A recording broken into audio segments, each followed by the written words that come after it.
Со рампа на патот и жив штит, местното население на виничкото село Блатец ја брани реката Блатешница, на која треба да се гради хидроцентрала.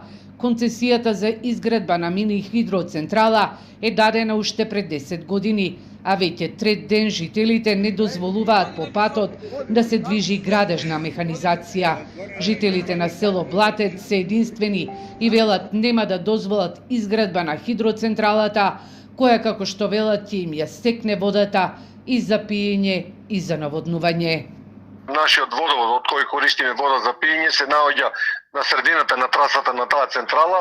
Потоа, голем дел од каналите за наводнување и еден подземен систем кој што го имаме уште од 80-те години лежат исто така во тој дел на трасата и сите тие остануваат, ќе останат суви доколку се направи тој цевковод за хидроцентралата.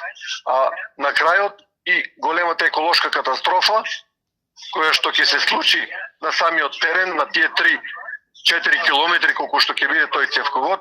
Двајца представници од селото Блатец и виничкиот градоначалник кој дава поддршка на местното население денеска беа во Скопје во Министерството за енергетика да ги презентираат своите барања за стопирање за изградба на малата хидроцентрала. Тие порачаа дека белата чума го десеткуваше бројот на жители, а изградбата на хидроцентралата ќе предизвика целосно иселување и селото Блатец за некоја година ќе биде само топоним. Во моментов во оваа живописно село живеат околу 1100 жители. Неколку години наназад имаат и повратници од странство и од други градови во земјата. Порачуваат дека реката Блатешница не ја даваат за да се стави во цевка со изградба на хидроцентралата, а во петок ќе организираат блокада на патот Виница-Берово.